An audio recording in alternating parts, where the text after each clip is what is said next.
Kate Morrison adjusted her black evening dress one more time as she stared at her reflection in the hotel room mirror. The elegant fabric hugged her figure perfectly, but she couldn't shake the nervous flutter in her stomach. Tonight was the annual charity banquet for the Children's Heart Foundation, an event she had been planning for months as the foundation's events coordinator. Everything had to be perfect. "You look beautiful," her assistant Sarah said from behind her, holding a small clutch purse. "The venue is ready, the caterers are set up, and all the major donors have confirmed their attendance.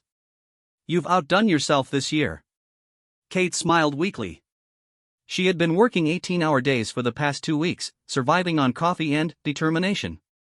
The dark circles under her eyes were carefully concealed with makeup, but the exhaustion ran deeper than cosmetics could hide. This banquet wasn't just another event for her, it was personal. 5 years ago, her younger brother Tommy had been diagnosed with a rare heart condition at the age of 12. The Children's Heart Foundation had covered his surgery costs when her family's insurance fell short. Tommy was healthy now, playing soccer and living a normal teenage life, but Kate never forgot the fear and helplessness she had felt during those dark months. That experience had changed her career path from marketing to nonprofit work, and she had been with the foundation for 3 years now. "Have you eaten anything today?" Sarah asked, noticing Kate's pale complexion. "I had a granola bar this morning," Kate replied, applying one final touch of lipstick. "I'll eat at the banquet.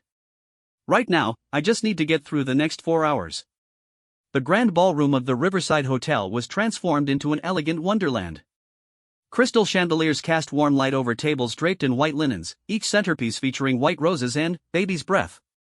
The stage at the front of the room displayed a large screen showing photos of children who had benefited from the foundation's work, including a picture of Tommy grinning in his hospital bed after his successful surgery. Kate walked through the room, checking every detail with the precision of a military general. The silent auction items were properly displayed, the sound system was tested and working, and the kitchen staff confirmed that dinner would be served on schedule. She had rehearsed her opening speech dozens of times, but her hands still trembled slightly as she thought about addressing the crowd of 300 guests. "Kate, there's someone I'd like you to meet," said Dr. Elizabeth Chen, the foundation's medical director. She approached with a tall man in an impeccably tailored navy suit. He had warm brown eyes and an easy smile that seemed genuine rather than the polished charm Kate was used to seeing at these events. "This is William Hayes," Dr. Chen continued. "His company, Hayes Technology Solutions, is one of our major sponsors tonight. William, this is Kate Morrison, our events coordinator and the mastermind behind this beautiful evening." William extended his hand with a smile that reached his eyes. "It's a pleasure to meet you, Kate. Dr. Chen tells me you've been working miracles to put this together." Kate shook his hand, immediately noticing the firmness of his grip and the calluses that suggested he wasn't just a typical executive who spent all day in boardrooms. "Thank you for your support, Mr. Hayes. Corporate sponsors like yours make our work possible. Please, call me William. And, I have to say, this is impressive. I've been to a lot of charity events, and most feel either stuffy or desperate. This feels hopeful." There was something about his tone that made Kate look at him more carefully. Most wealthy donors attended these events out of social obligation or tax benefits, offering polite compliments and writing checks without really connecting to the cause. William seemed different, more engaged. "Hope is exactly what we're trying to provide," Kate said. "Every child who walks through our doors is someone's entire world. When parents are told their child needs heart surgery, hope is often the first thing they lose." William nodded thoughtfully. "I imagine you see that fear firsthand in your work." "Every day," Kate replied, then caught herself before sharing too much personal information. She had learned to maintain professional boundaries at these events, even when discussing such an emotional cause. Before William could respond, Kate's phone buzzed with a text from the catering manager. She glanced at it and felt her stress level spike immediately. "Excuse me for just one moment," she said, stepping away to call the kitchen. "What do you mean the vegetarian entrees aren't ready?" She spoke quietly but urgently into her phone. "We have 40 confirmed vegetarian guests, and dinner service starts in 30 minutes. She listened to the explanation, her jaw tightening with each word. A miscommunication with the supplier meant they were short on the ingredients for the planned vegetarian dish. The kitchen was scrambling to prepare an alternative, but it would delay the entire dinner service. Kate closed her eyes and took a deep breath. In 3 years of event planning, she had learned that something always went wrong, but tonight felt particularly important. The Foundation's board of directors would be watching everything closely, and their continued confidence in her abilities would determine her future with the organization. "Fix it," she said firmly. "I don't care if you have to send someone to 3 different grocery stores. Make it work." When she returned to the reception area, William was still standing where she had left him, though he had been joined by several other guests. He looked up as she approached, and she realized he had been watching her handle the crisis. "Everything all right?" he asked when she was close enough to hear. "Just the usual pre-event drama," Kate replied with a strained smile. "Nothing that can't be solved." "You know, I've been involved with a lot of non-profit organizations over the years," William said. "The best events are run by people who care more about the mission than about everything being perfect. It shows." Kate felt some of her tension ease slightly. "Thank you. That's actually really helpful to hear right now." The ballroom doors opened, and guests began flowing in for the cocktail reception. Kate watched with satisfaction as people moved easily through the space, admiring the silent auction items and engaging in animated conversations. The energy in the room felt positive and purposeful. She spent the next hour circulating among the guests, thanking sponsors, introducing potential donors to board members, and sharing stories about the Foundation's impact. It was the part of her job that came naturally to her, connecting with people and helping them understand why this cause mattered. Throughout the evening, she found herself noticing William in her peripheral vision. He wasn't working the room like most of the corporate sponsors, who treated these events as networking opportunities. Instead, he seemed genuinely interested in every conversation, asking thoughtful questions about the Foundation's work and listening carefully to the answers. "Ladies and gentlemen, please take your seats for dinner," Kate announced over the microphone. She had been dreading this moment all week, knowing that once people sat down, all attention would turn to the formal program and her opening remarks. The catering crisis had been resolved, but the delay meant everything was running 20 minutes behind schedule. Kate felt the familiar tightness in her chest that accompanied her public speaking anxiety, even though she had been doing this for years. She took her place at the head table, seated between Dr. Chen and the Foundation's chairman of the board. William was at a sponsor table near the front, and she caught his eye as she sat down. He gave her an encouraging nod that somehow helped calm her nerves. Dinner was served without further incident, and Kate finally allowed herself to eat something substantial for the first time all day. The chicken was perfectly prepared, and she realized just how hungry she had been. But, as she ate, her mind was already racing ahead to her speech, mentally rehearsing the key points she wanted to make. "You've done an amazing job tonight," Dr. Chen said quietly. "I know the board is very impressed with your work this year." Kate smiled gratefully. Dr. Chen had been her mentor since she joined the Foundation, helping her navigate the complex dynamics of nonprofit fundraising and teaching her how to balance the emotional aspects of their work with the practical demands of running an organization. "I just want to make sure we raise enough to fund the new equipment for the pediatric surgical suite," Kate replied. "That's what tonight is really about." As the dinner plates were cleared, Kate felt her anxiety return. In 10 minutes, she would need to take the stage and address 300 people, many of whom had the power to significantly impact the Foundation's future funding. She had given this same basic speech dozens of times, but tonight felt different, more important. "You'll be wonderful," Dr. Chen whispered as Kate stood to make her way to the podium.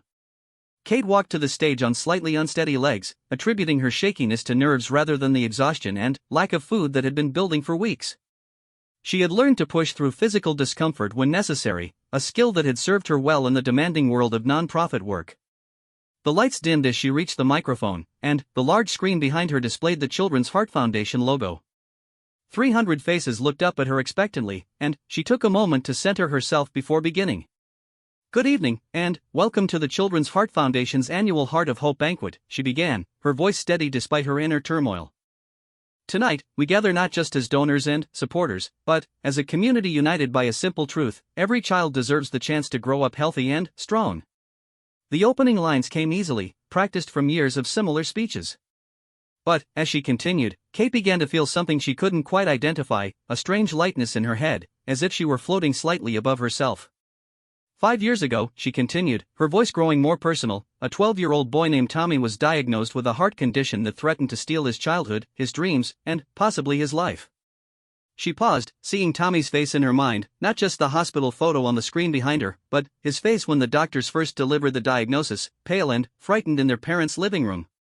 His family faced a choice that no parent should ever have to make: watch their child suffer, or risk everything they had worked for to give him a chance at a normal life. Kate's voice cracked slightly on the last words, and she took a sip of water to compose herself. She had told Tommy's story many times before, but tonight it felt more raw, more immediate. The Children's Heart Foundation stepped in when insurance fell short, when hope seemed lost, when a family's world was falling apart. Today, that 12-year-old boy is 17, healthy, and planning for college. His name is Tommy Morrison, and he's my brother. A murmur rippled through the audience as they realized she was sharing her own family's story. Kate had never been this personal in a public speech before, but something about tonight made her want to break down the professional walls she usually maintained. I didn't join this organization as an events coordinator, she continued, her voice growing stronger. I joined as a grateful sister, determined to ensure that no family would face what mine faced, alone, afraid, and running out of options. The room was completely silent now, 300 people hanging on every word. Kate felt the connection she always hoped for in these moments, when statistics and funding goals transformed into human stories that actually mattered. But, as she looked out at the audience, the stage lights seemed to grow brighter, almost blindingly so. She blinked several times, trying to clear her vision, but the brightness only intensified. A wave of dizziness washed over her, so sudden and powerful that she gripped the podium to steady herself. Every child who comes through our doors, she continued, fighting to maintain her composure, represents someone's entire world. When we save a child's heart, we save a family's future. Her hands were trembling now, not just from nerves but from something deeper, more physical. The combination of weeks of stress, minimal sleep, and barely eating was finally catching up with her, but she was determined to finish the speech that meant so much to her. Tonight, I ask you to remember that feeling of loving someone so much that you would do anything to protect them, Kate said, her voice becoming slightly breathless. Remember what it means to have hope when everything seems lost. The room began to tilt slightly, and Kate realized with growing alarm that something was seriously wrong. Her vision was narrowing, the faces in the audience becoming fuzzy around the edges. She could hear her own voice continuing to speak, but it seemed to be coming from far away. The funds we raise tonight will purchase a new pediatric surgical suite that will save dozens of young lives over the next year, she managed to say, though each word required more effort than the last. Dr. Chen was looking at her with concern from the head table, and Kate tried to signal that she was all right, but her hand movements felt disconnected from her intentions. The stage lights above her head seemed to be pulsing now, and she could feel sweat beading on her forehead despite the cool air conditioning. I want to thank each of you for being here tonight, Kate continued, her professional training carrying her forward even as her body began to fail. Your generosity gives families like mine the most precious gift of all, hope. She reached for the glass of water on the podium, but her hand was shaking so badly that she nearly knocked it over. The simple act of lifting the glass to her lips required tremendous concentration, and she realized that the audience was beginning to notice something was wrong. William Hayes was leaning forward in his chair, his expression shifting from polite attention to genuine concern. Their eyes met across the room, and she saw him half rise from his seat as if preparing to act. Together, we can ensure that no child's future is limited by their heart condition, Kate said, though the words came out more slowly than she intended. Together, we can be the hope that families desperately need. The applause line should have come naturally here, the perfect moment to wrap up the speech and introduce the evening's fundraising goals. But, instead of feeling the satisfaction of a successful presentation, Kate felt the room begin to spin around her. She gripped the podium tighter, her knuckles white with the effort of staying upright. The faces in the audience were becoming blurry, and she could hear her own heartbeat pounding in her ears. Somewhere in the back of her mind, she realized that she was about to faint in front of 300 people at the most important event of her career. Thank you for your support, she managed to whisper into the microphone, though she wasn't sure if the words were audible.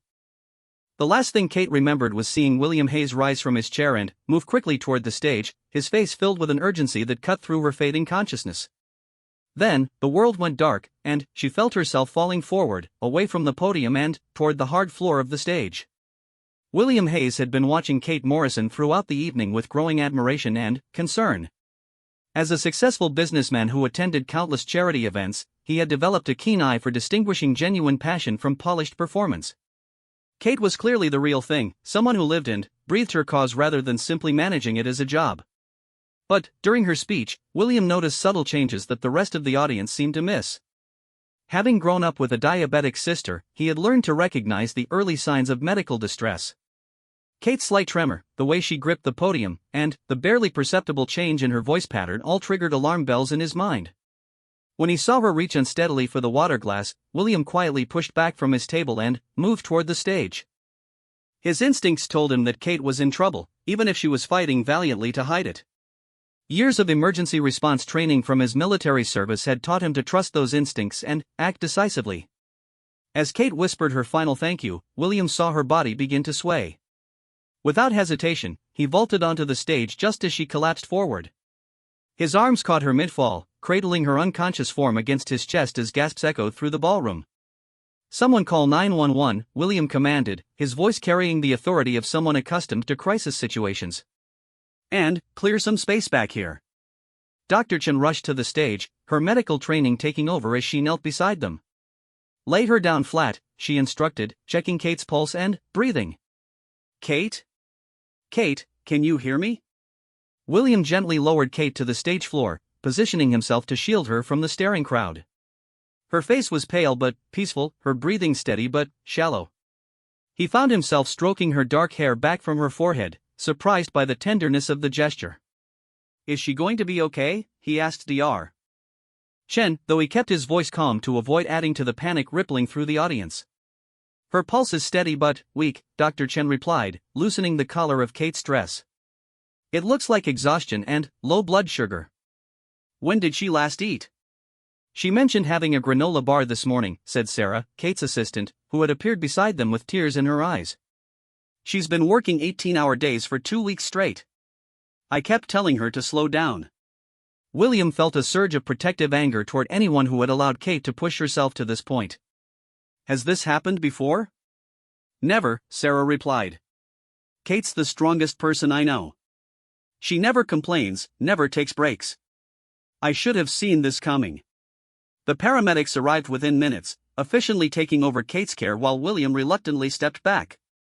He watched as they checked her vitals, started in 4-line, and prepared to transport her to the hospital.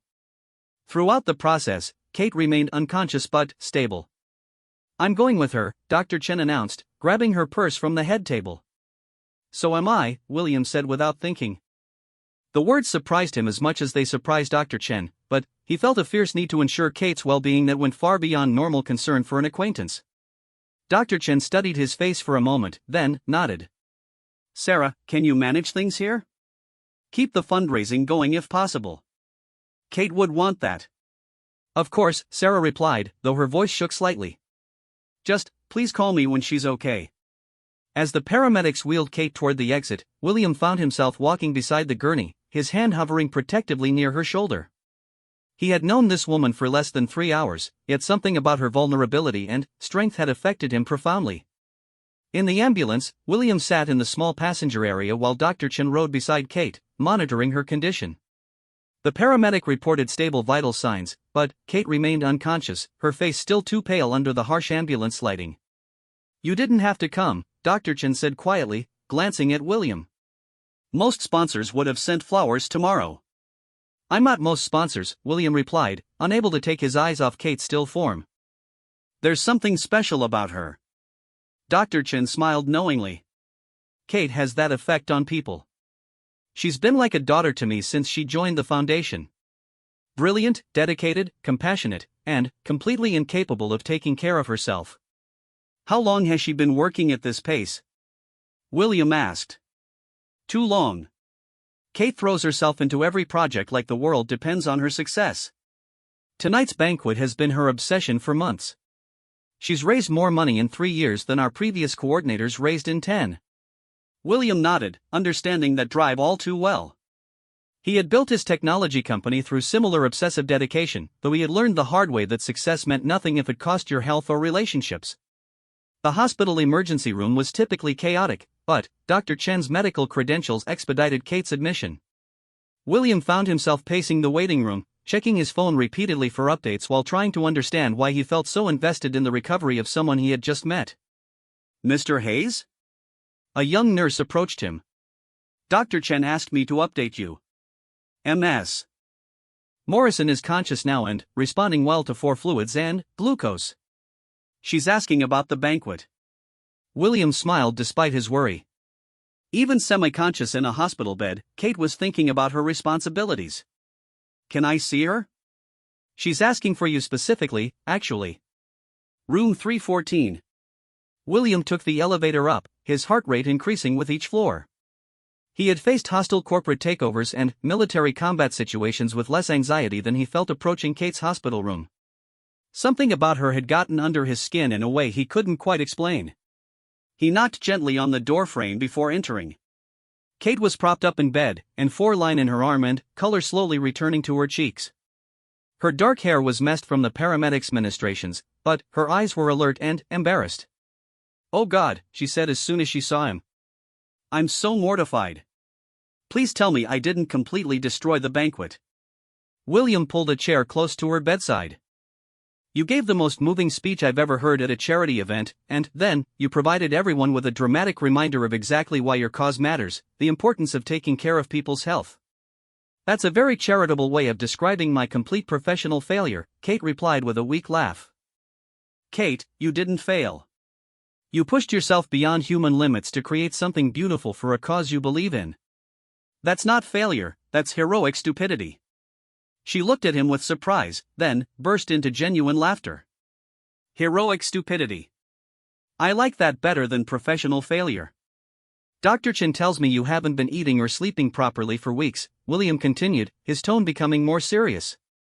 "What were you thinking?" "I was thinking that this banquet could fund a new surgical suite that will save children's lives," Kate replied defensively. "I was thinking that my comfort and convenience matter less than giving kids like my brother a chance at a healthy future." William felt his respect for her deepen even further. "And how many kids are you going to help if you work yourself into the ground?" "Kate, you can't save everyone if you don't save yourself first." She was quiet for a long moment, considering his words. "You sound like you speak from experience." "I do. I built my company by working 100-hour weeks for 5 years straight. I missed my father's funeral because I was closing a deal in Tokyo. I missed my sister's wedding because I couldn't leave a product launch. I was successful and miserable and alone." Kate studied his face. "What changed?" "I realized that success without balance isn't success at all. It's just a very expensive form of self-destruction. Now I work hard, but I also live my life. That's why I'm here instead of networking with potential clients at your banquet." "You're here because I embarrassed myself by fainting during my speech," Kate corrected. "I'm here because I watched an extraordinary woman give everything she had for something she believed in, and I wanted to make sure she was okay." William paused, surprised by his own honesty. "Actually, I'm here because I haven't been able to stop thinking about you since we met tonight." Kate's eyes widened slightly. "William, I know it sounds crazy. We've known each other for 3 hours, and you've been unconscious for one of them. But there's something about you that's different from anyone I've ever met." Before Kate could respond, Sarah burst into the room with tears streaming down her face. "Kate. Oh, thank God you're okay." "I was so scared when you collapsed." The whole room just went silent, and then Mr. Hayes jumped onto the stage like some kind of action hero. "Sarah, what happened with the banquet?" Kate asked immediately. "Did people leave? Are we going to make the fundraising goal?" "Kate," William said firmly. "You're in a hospital bed with an 4 in your arm. Can we focus on your health for 5 minutes before worrying about fundraising?" Sarah looked between them with interest. "Actually, the banquet is going amazing." "After you collapsed, Dr. Chin got on the microphone and explained that you had been working yourself to exhaustion because you care so much about the foundation's mission. She told everyone about your brother Tommy and how personal this cause is for you." Kate groaned. "Oh no. She didn't." "It was perfect," Sarah continued. "People were crying. Then, Mr. Hayes got up and made a speech about how your dedication inspired him to double his company's contribution. By the time the ambulance left, half the room was pledging additional donations." William felt his cheeks redden slightly. He had indeed been moved to speak after Kate's collapse, though he didn't remember exactly what he had said. The combination of admiration for Kate's sacrifice and anger at her organization for allowing her to reach that point had fueled an impromptu speech about supporting people as much as causes. So we made the goal? Kate asked hopefully. Kate, we exceeded it by 40%, Sarah replied with a grin. Your fainting spell was the best fundraising strategy ever. That wasn't a strategy, Kate protested. That was a medical emergency brought on by poor decision-making. Well, it worked, Sarah said. Dr. Chen is handling the rest of the evening, and she told me to tell you that you're not allowed back at work until Monday. It's Wednesday now, so you have 5 days of mandatory rest. Kate looked stricken. But I have the follow-up calls to make, and the thank you letters, and the donor reports. We'll all wait until Monday, William interrupted. Sarah, can you handle the immediate follow-up? Absolutely. Kate, you've trained me well. I can manage things for a few days. See? William said. The world won't end if you take care of yourself for once. After Sarah left, the room fell into comfortable quiet. Kate was clearly exhausted but fighting sleep, and William found himself reluctant to leave her alone. You don't have to stay, Kate said softly. I'm sure you have important things to do. The most important thing I have to do right now is make sure you're okay, William replied. Besides, I'm curious about something. What? In your speech tonight, you said that loving someone means being willing to do anything to protect them. You were talking about your parents and Tommy, but it made me think about something I haven't felt in a long time. Kate looked at him with growing intensity. What's that? The feeling of wanting to protect someone, even if I've just met them. The feeling of wanting to know everything about their life, their dreams, their fears. The feeling of wanting to be the person they call when something good happens or when everything falls apart. William. Kate's voice was barely a whisper. I know it's too soon to say things like this. I know you probably think I'm taking advantage of a vulnerable moment. But I've never felt anything like what I felt when I saw you falling tonight. It wasn't just concern or sympathy, it was pure terror at the thought of you being hurt. Kate was quiet for a long time, her eyes searching his face. You saved me tonight. You saved yourself. I just broke your fall. No, I mean really saved me. Not just from hitting the floor, but from something bigger. Kate struggled to find the right words. I've been so focused on work, on proving myself, on making a difference, that I forgot there might be other things worth living for. Such as? Connection. Relationship. The possibility that someone might care about me for reasons that have nothing to do with my professional accomplishments. William reached out and gently took her hand. Kate, I don't care if you never plan another fundraiser in your life. I care about the woman who pushed herself to exhaustion because she wanted to help sick children. I care about the sister who turned her family's trauma into a mission to help others. I care about you. Tears welled up in Kate's eyes. This is crazy. We don't even know each other. Then, let's change that. When you get out of here, have dinner with me. Not a charity banquet or a networking event, just dinner. Let me get to know Kate Morrison the person, not Kate Morrison the fundraising coordinator. What if you don't like what you find? What if I do? Kate smiled, the first genuine smile William had seen from her all evening. Okay. But only if you promise me something. Anything. Promise me you won't try to rescue me again. I can take care of myself, I just need to remember to actually do it. William squeezed her hand gently. I promise not to rescue you. But I reserve the right to catch you if you fall. Deal, Kate whispered, then closed her eyes and, finally, allowed herself to rest, her hand still clasped in William's. As William watched her sleep, he realized that his life had changed irrevocably in the span of one evening. He had come to a charity banquet out of corporate obligation and found something he hadn't even known he was looking for, a woman whose strength and vulnerability, passion and fragility, had touched something deep in his heart that he had thought was permanently closed off. Tomorrow, he would return to his corporate responsibilities and she would return to her recovery. But tonight, in this quiet hospital room, something new had begun between them, something that promised to change both of their lives in ways they couldn't yet imagine. Kate woke up in her own apartment Saturday morning feeling more rested than she had in months. The mandatory 5 days off that Dr. Chen had prescribed were initially torture for someone accustomed to 18-hour workdays, but by the third day, she was beginning to remember what normal life felt like.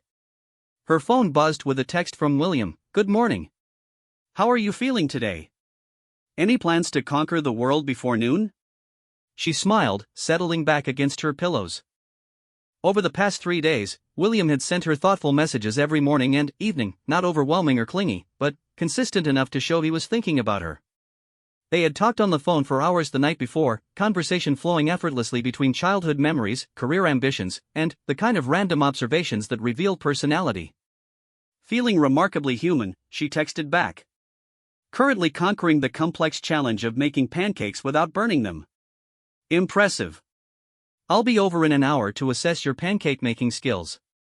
Consider it quality control for tonight's dinner. Kate's heart skipped slightly. Tonight was their first official date, not a hospital bedside conversation or phone calls from their respective homes, but an actual evening together where she would have to function as a normal woman rather than a patient or a professional. She had changed outfits 4 times the night before, finally settling on a simple navy dress that was elegant without being overly formal. Now, looking at herself in the bathroom mirror, she wondered if she was ready for whatever was developing between them. The truth was that Kate had very little experience with relationships that weren't built around shared work or mutual professional interests. Her last serious boyfriend had been another non-profit professional, and their relationship had essentially been an extension of their careers, attending each other's work events, discussing funding strategies over dinner, networking together at conferences. What she was feeling with William was entirely different. Their connection wasn't based on shared professional goals or convenient compatibility. It was something more elemental, more personal, and, therefore, more terrifying. When William arrived, Kate was pleased to see that he looked as nervous as she felt. He was dressed casually in jeans and a button-down shirt, carrying a small bouquet of white roses, the same flowers that had been in the centerpieces at the banquet. "You remembered," she said, accepting the flowers with a smile. "I remember everything about that night," William replied. "Including the fact that you're probably the only woman I know who can make collapsing during a public speech look graceful." It wasn't graceful. It was a medical emergency brought on by stupidity and stubbornness. It was you caring so much about something important that you forgot to care for yourself. There's a difference. They spent the morning at Kate's kitchen table, eating her surprisingly successful pancakes and talking about everything except the intense connection that was building between them. William told her stories about his sister's wedding, the one he had missed for work, and how he had learned to prioritize relationships over business achievements. Kate found herself sharing memories of Tommy's illness and recovery, but also lighter stories about their childhood together. She described the elaborate haunted houses she used to create in their basement for Halloween, and the way Tommy would pretend to be scared even though he was never actually frightened. "You've been taking care of people your whole life," William observed. "First Tommy, now these kids at the foundation. When do you take care of Kate?" "That's not how I think about it," Kate replied. "Taking care of other people is taking care of myself. It's what makes me feel useful and fulfilled." "But what makes you feel happy?" "Not fulfilled or useful, actually happy." The question caught Kate off guard. She realized she had been so focused on purpose and meaning that she had rarely considered happiness as a separate goal. "I don't know," she admitted. "I guess I haven't thought about it that way." "What were you doing the last time you remember feeling genuinely happy, not proud of an accomplishment or satisfied with a job well done, but just happy?" Kate thought for a long moment. "Last month, Tommy called me at work to tell me he had been accepted to college. Not just accepted, he got a full scholarship to study engineering. For 5 minutes, I forgot about everything else and just felt pure joy that this kid who almost died at 12 was going to have this amazing future." William smiled. "That's a beautiful memory. But it's still about someone else's happiness. What about something that was just for you?" Kate struggled to think of an example.